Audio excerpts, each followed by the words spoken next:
예, 명절 중이라서 이렇게 봉사하고 헌신하기가 정말 힘듭니다. 그런데도 불구하고 우리 찬양대 그리고 찬양팀 그리고 예배를 위하여 수고하신 여러분들 모두에게 진심으로 감사를 드립니다. 특별히 우리 찬양대와 찬양팀 시간을 내셔서 헌신한 분들이 우리 크게 박수 쳐서 감사를 표현해 주시면 고맙겠습니다. 고맙습니다.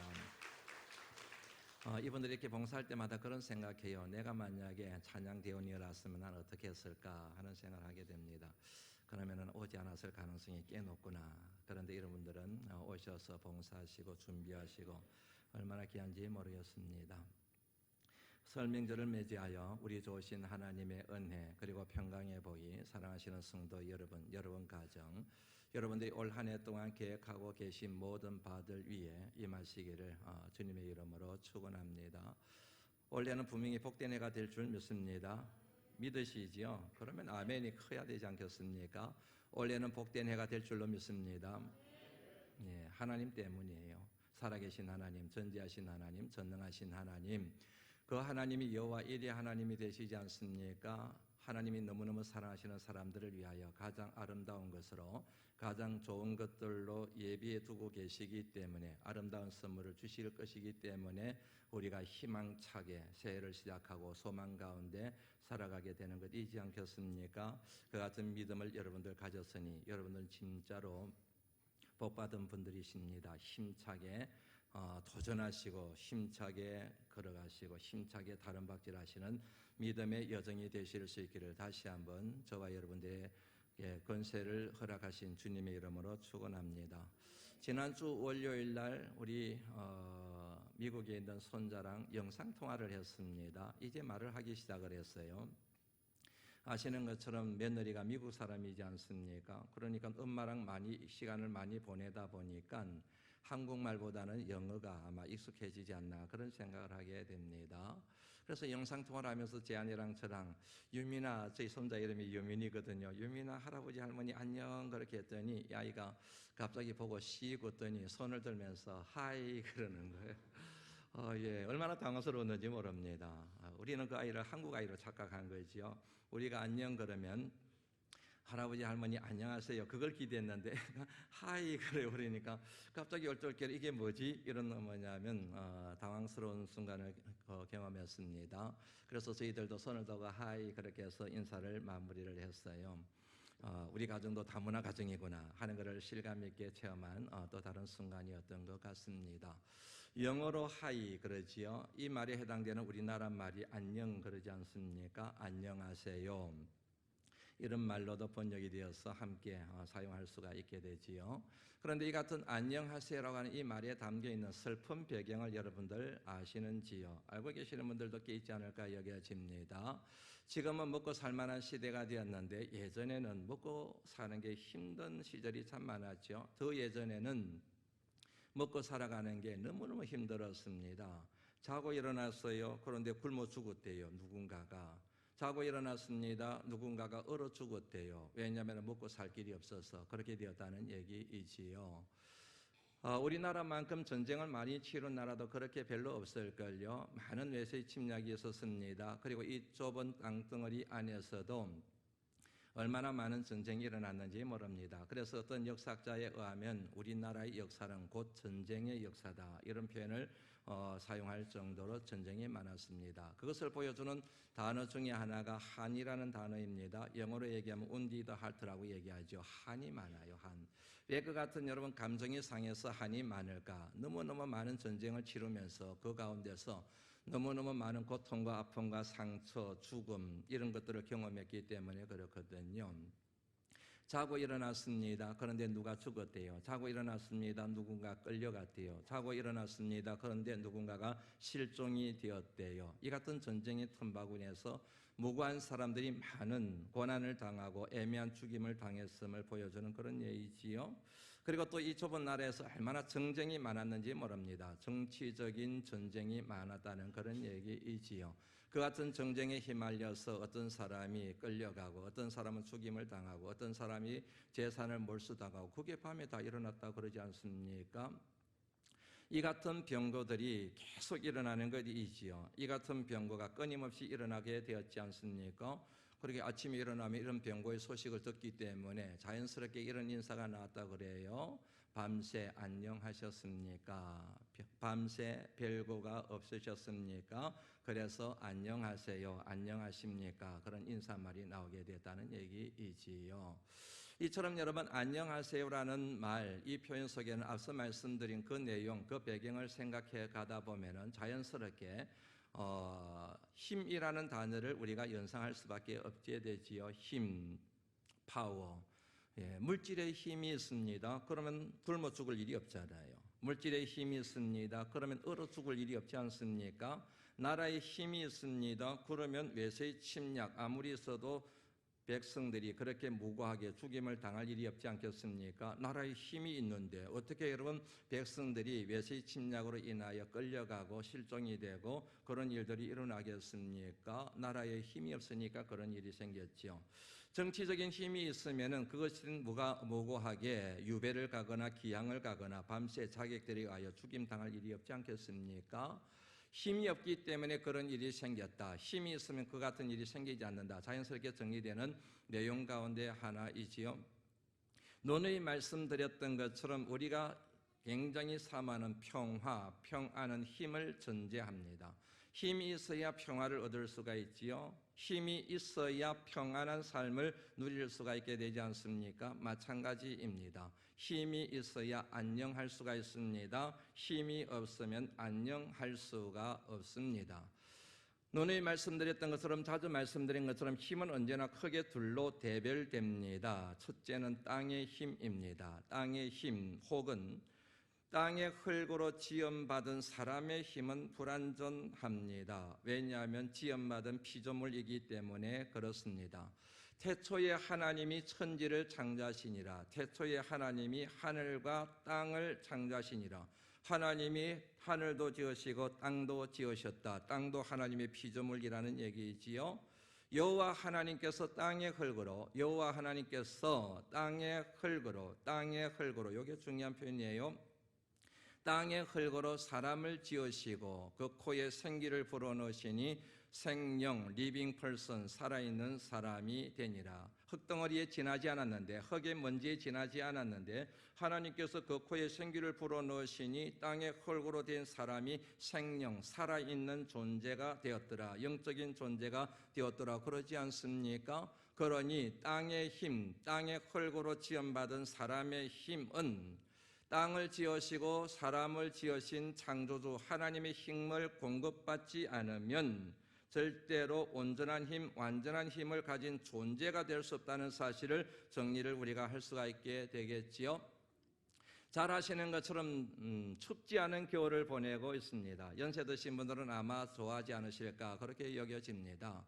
이 같은 겨울에 춥지 않고 봄같이 포근합니다. 따뜻합니다. 그냥 봄에 입을 복장을 가지고 얼마든지 나들이를 갈 수 있는 그런 날씨가 되었죠. 그런데 여러분, 겨울이 춥지 않아서 손해를 보고 고통을 당하는 이웃들이 있는 것 여러분들 아시지요? 그분들은 겨울이 추워야만 먹고 살아갈 수 있는 분들이에요. 춥지 않으면 많은 손해를 봅니다. 고통을 당하게 됩니다. 재정적인 손실도 있게 됩니다. 그런 사람들이 우리 주변에 많아요. 강원도 평창에 가면은 황태를 생산하는 덕장이 있지요. 그 덕장의 사람들도 바로 그런 부류의 사람이라고 얘기를 합니다. 질이 좋은 황태를 생산해내기 위해서는 날이 아주 추워야 된대요. 아주 추웠다가 그리고 볕이 났다가 그러면서 명태, 동태 그런 것들이 얼었다 녹았다 그러면서 질이 아주 뛰어난 황태를 여러분 만들어낼 수 있다 그래요. 그런데 날이 춥지가 않습니다. 따스합니다. 포근합니다. 봄처럼 온기가 있습니다. 그러면 이 투자한 것을 다 잃어버리게 된대요. 그래서 여러분 요즘 강원도의 황태 덕장의 주인들이 몇 억씩 손해를 보고 있다고 TV 뉴스에 놓던데요. 그런데 황태 덕장의 한 주인이 인터뷰한 것이 인상에 남아 있습니다. 그분이 이런 식으로 얘기를 했어요. 우리는 하늘의 도움이 절대적으로 필요합니다. 하늘을 우리는 동업자라고 얘기합니다.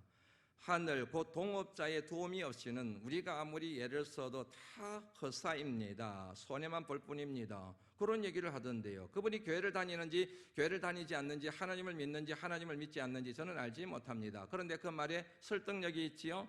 아무리 애를 써도 아무리 노력해도 날씨가 추워야 되는데 하늘이 그 날씨를 그렇게 만들어줘야 되는데 봄같이 그렇게 따스하니 좋은 황태를 생산해낼 수 없고, 그러니 그 같은 말을 하는 것은 지극히 자연스러운 얘기이지 않겠습니까? 이해가 되지요. 하늘이 동업자다. 그분의 그 말 속에서 그 말이 참 인상이 남던데요. 하늘이 동업자이다. 내가 아무리 애를 써도 땀 흘리고 수고해도, 그리고 내가 아무리 일찍 일어나고 늦게 누워도 동업자인 하늘의 도움이 없이는 나는 절대로 내가 하는 모든 것들의 성공을 거둘 수가 없다. 또 다른 하나의 힘을 여러분들에게 말씀을 드렸습니다. 곧 하늘의 힘입니다. 우리식으로 얘기하면 하나님의 힘입니다. 하나님의 힘은 완벽합니다. 완전합니다. 온전합니다. 믿으시면 아멘 하시지요. 누구의 힘도 필요치 않습니다. 누구의 도움도 필요하지 않습니다. 완벽한 힘이기 때문입니다. 힘의 원천이 바로 하나님 그 자신에게 있기 때문입니다. 오늘 보면 말씀에서 하나님께서 아브라함을 찾아오셔서 말씀하시는 내용이지요. 같이 한번 읽어볼까요? 한번 읽어봅니다. 시작. 이후에 여호와의 말씀이 환상 중에 아브라함에게 임하여 이르시되 아브라함아 두려워하지 말라. 나는 너의 지극히 큰 상급이니라. 하나님께서 아브라함에게 찾아오셨습니다. 아브라함아 두려워하지 말라. 내가 너의 방패란다. 나는 지극히 큰 너의 상급이란다. 이 같은 말씀을 주셨습니다. 이 말씀에서 저와 여러분들이 주목해 봐야 될 표현이 하나 있습니다. 방패입니다. 방패. 방패가 뭔지 아시죠? 전쟁 용어이지 않습니까? 전쟁에서 사용하는 많은 무기 가운데 하나의 이름을 얘기하지 않습니까? 적이 나를 죽이기 위하여 공격합니다. 화살을 쏩니다. 창을 찌릅니다. 그리고 칼을 내리칩니다. 그것을 막을 수 있는 도구, 그것을 일러서 방패라고 얘기하지 않습니까?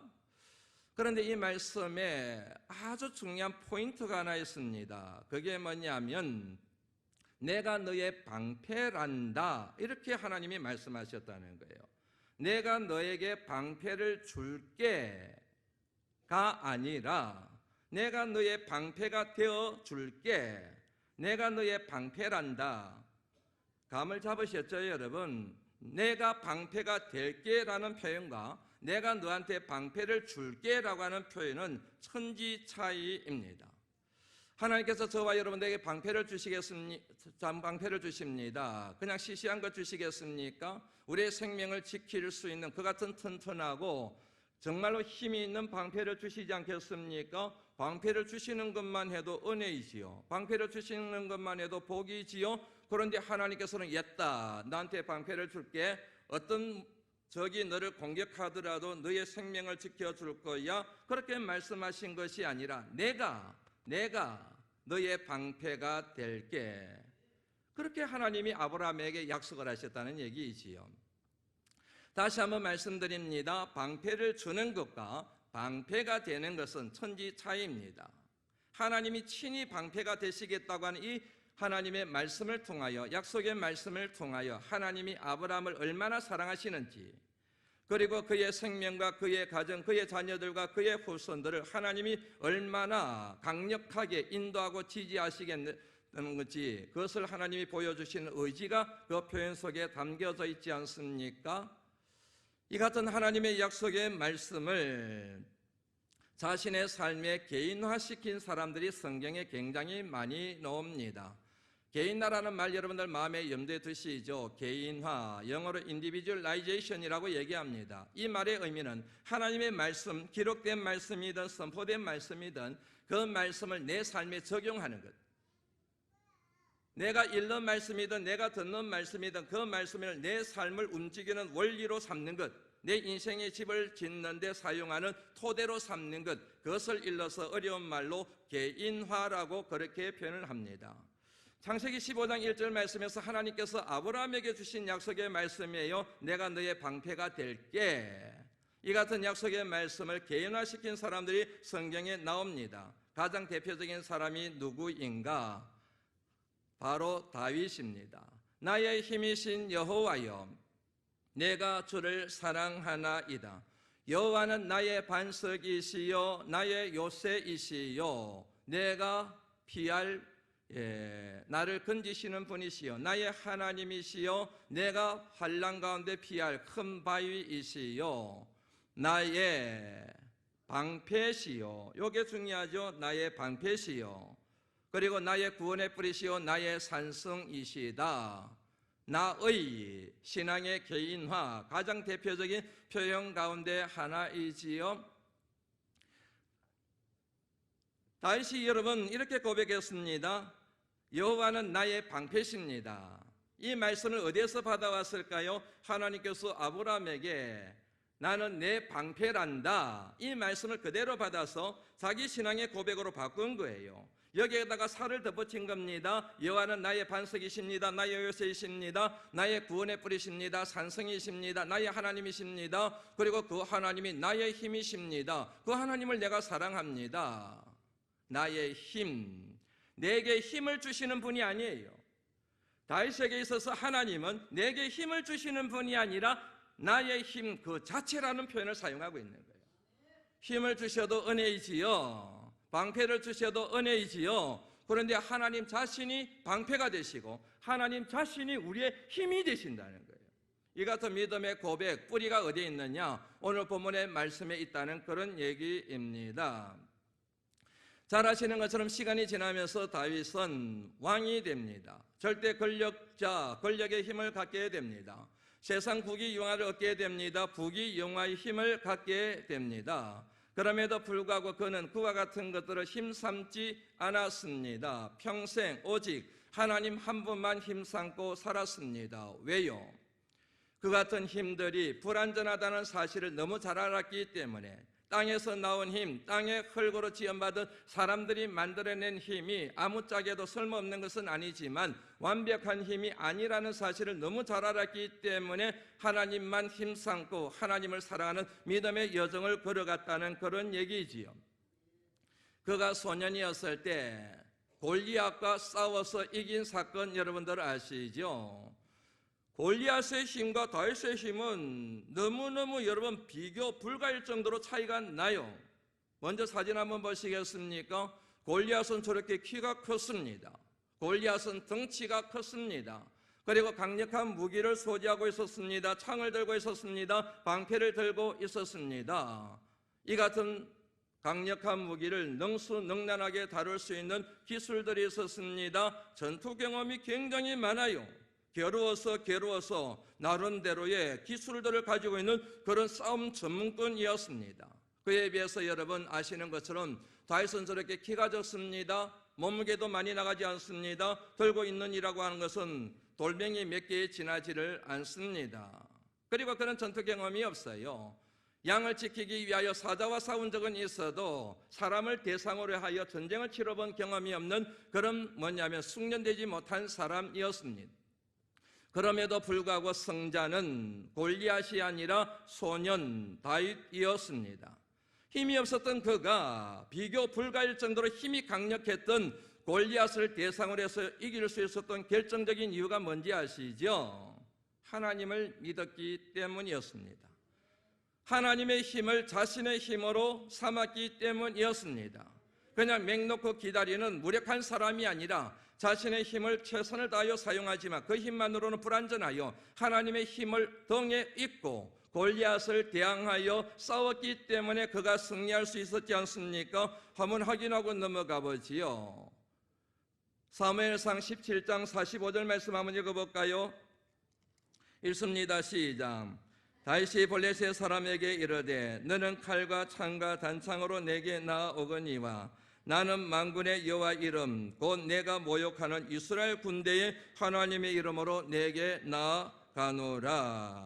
그 다음에요. 시작. 오늘 여호와께서 너를 내 손에 넘기시리니 내가 너를 쳐서 내 목을 베고 블레셋 군대의 시체를 오늘 공중에 세워 땅의 들짐승에게 주어 온 땅으로 이스라엘에 하나님이 계신 줄 알게 하겠고. 47절 읽어볼까요? 시작.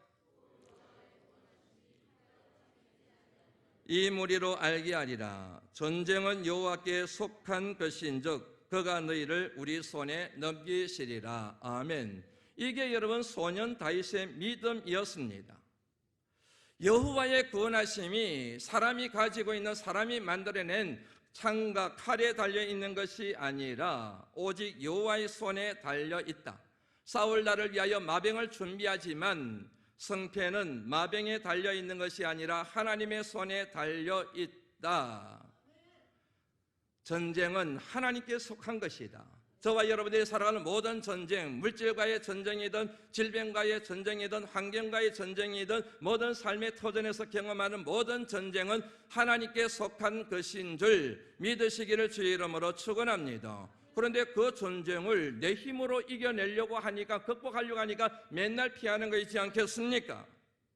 그 전쟁은 하나님께 속한 전쟁인을 선표하시고 하나님만 전적으로 신뢰하시는 믿음의 성도들이 될 때에 다윗의 승리가 바로 저와 여러분들의 승리가 될 줄로 믿습니다. 이 같은 경험을 통하여 다윗은 인간의 힘은 불완전하다. 아무리 경력을 많이 쌓아도, 아무리 전쟁의 경험이 많아도, 아무리 칼과 창과 그리고 방패로 무장하고 있어도, 아무리 키가 커도, 아무리 덩치가 커도 하나님이 함께 하시지 않으면 절대로 사람은 어떤 전쟁에서도 승리할 수 없다. 이것이 바로 그의 믿음이었다는 얘기입니다. 그래서 나온 고백이 나의 힘이신 여호와여, 내게 힘을 주시는 여호와가 아니에요. 나의 힘이신 여호와여, 내가 주를 사랑하나이다. 이 같은 아름다운 승리의 찬가를 부르게 된 것이지요. 새해가 시작되었습니다. 또 다른 새해가 되는 것이지요. 설날이 되면, 새해가 되면 덕담을 나누지 않습니까? 새해 복 많이 받으세요. 반응하셔야지요. 새해 복 많이 받으세요. 네, 여러분들 전후자위 한번 인사 나누세요. 새해 복 많이 받으세요. 예, 시간이 짧으시죠? 이번에는 전후에 계신 분들끼리 새해 복 많이 받으세요. 예, 새해 복 많이 받으시기를 바랍니다. 그런데 여기서 한 가지 의문이 들어요. 새해 복 많이 받으라 그럴 때 그 복이 도대체 뭘까? 오늘 말씀을 묵상하면서 저는 그게 힘이라는 생각을 했어요. 복이 뭔가, 힘이다. 한번 생각해 보시죠, 여러분. 새해 복 많이 받으세요. 그러면서 이어서 기원하는 내용이 있지 않습니까? 새해 건강하세요. 이것은 건강의 힘에 대한 기원이지요. 새해 부자 되세요. 새해 사업이 형통하기를 바랍니다. 새해 대박 나세요. 새해는 돈을 많이 버세요. 새해는 좋은 직장에 들어가거라. 결국 무슨 힘에 대한 기원입니까? 물질의 힘에 대한 기원이잖아요. 공부 열심히 해라. 그리고 꼭 좋은 대학에 들어가거라. 내 꿈을 펼치거라. 결국 무슨 힘에 대한 기원입니까? 지식의 힘에 대한 기원이지요. 올해는 결혼해야지, 좋은 짝꿍 만나야지, 믿음의 가정 이루어야지, 올해는 자녀를 출산해야지. 결국은 무슨 힘에 대한 기원입니까? 사람의 기원에 대한, 사람의 힘에 대한 기원이지 않습니까? 왜 이 같은 덕담을 나누게 될까요? 이유는 간단하지요. 두렵기 때문에 그렇습니다. 불안하기 때문에 그렇습니다. 불투명한 미래에 대한, 내일에 대한 두려움, 그 같은 두려움 때문에 그 두려움을 이겨내기 위하여 서로 덕담을 나눔으로 소망을 갖게 만들고 희망을 갖게 만든 그 같은 목적으로 이 같은 덕담을 나눈 것이지 않겠습니까? 왜 불투명한 미래에 대하여 두려움이 있습니까? 왜 겁을 냅니까? 왜 불안합니까? 힘이 없기 때문에. 무슨 문제를 만나든지 그 문제를 이겨낼 수 있는 힘이 내게 있다고 한다면 두려워할 이유가 하나도 없는 것이지요. 두려운 이유는 어떤 문제를 만났을 때 그 문제를 풀 수 있는 능력이, 힘이 내게 없다는 사실을 내 자신이 너무나도 잘 알고 있기 때문에 그런 거이지 않습니까? 그래서 그 같은 덕담을 나누는 것이지요. 새해 복 많이 받으세요. 다시 말씀드리면 새해 힘 많이 가지세요. 이렇게 되는 것이지요. 아마 아브라함에게도 그 같은 두려움이 있었던 것 같습니다. 왜냐하면 하나님께서 그에게 두려워하지 말라고 말씀하셨으니까. 만약에 그에게 두려움이 없었다고 한다면 하나님이 그 같은 말씀을 주실 리가 없지 않겠습니까? 두려움이 휩싸여 있으니까 하나님께서 두려워하지 말라고 말씀하신 것이지 않겠습니까? 두려워하지 말라 아브라함아, 아브라함아 두려워하지 마라. 내가 너의 방패란다. 내가 지극히 큰 너의 상급이란다. 상급의 의미가 뭔지 아시죠? 하나님의 보상을 얘기하는 것입니다. 믿음의 여정을 살아갈 때, 하나님 뜻대로 살 때 그런 자에게 주심하고 약속하신 하나님의 보상을 일러서 상급이라고 얘기하는 것이지요. 이 같은 말씀을 설날을 또다시 맞이하고 또 새해를 맞이하여 저와 여러분들에게 주신 하나님의 약속의 말씀이기도 합니다.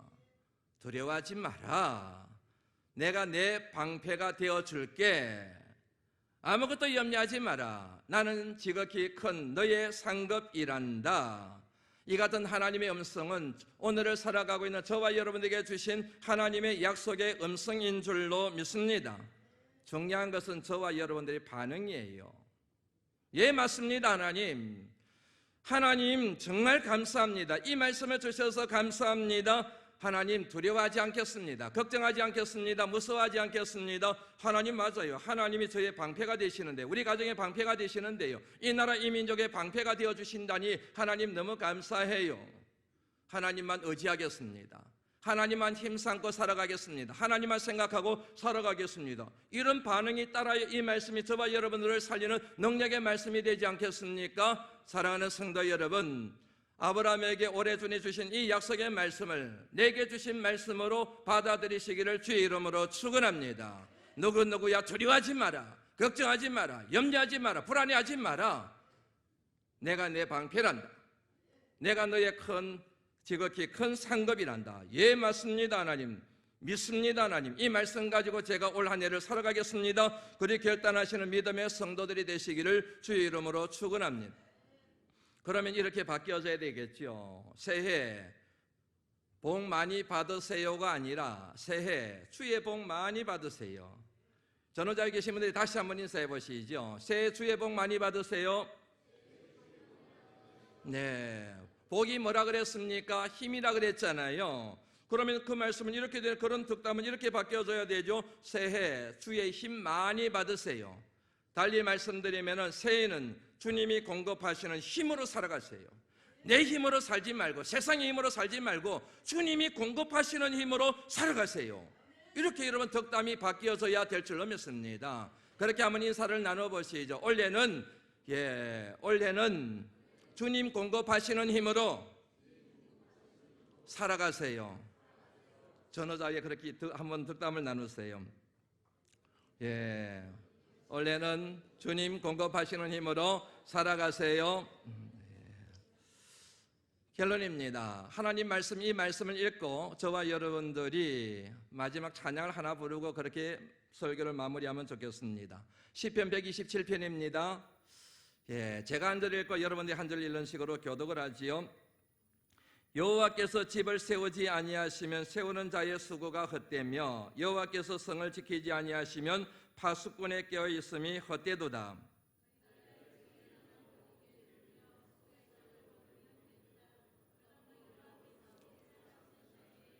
뭘 주신대요? 잠을 주신대요. 잠. 어느 때 잠이 옵니까? 평안할 때, 안녕할 때, 평화로울 때, 그때 잠이 와요. 문제가 있으면 잠을 이룰 수가 없어요. 잠을 자더라도 편안하게 잠을 이룰 수가 없습니다. 우리 힘으로 아무리 살려고 몸부림쳐도 갖가지 문제로 인하여 평안히 잠자는 것은 힘들다는 사실을 이 말씀이 우리에게 교훈하고 있지 않습니까? 우리가 평안하게 잠을 잘 수 있는 비결은 하나님이 우리에게 잠을 주실 때, 이 말씀을 다시 말씀드리면 하나님이 우리의 힘이 되어 주실 때, 하나님께서 그 힘으로 우리의 모든 문제를 풀어주실 때, 이 같은 믿음을 가지고 살 때만이 단잠을 이루게 됨을 시편 기자가 고백하고 있지 않습니까? 사랑하시는 성도 여러분, 올 한 해 주님이 주신 그 힘 때문에, 아니 우리의 힘이 되신 그 하나님 때문에 1년 365일 단잠 이루시는 복된 하루하루 되시기를 주의 이름으로 축원합니다.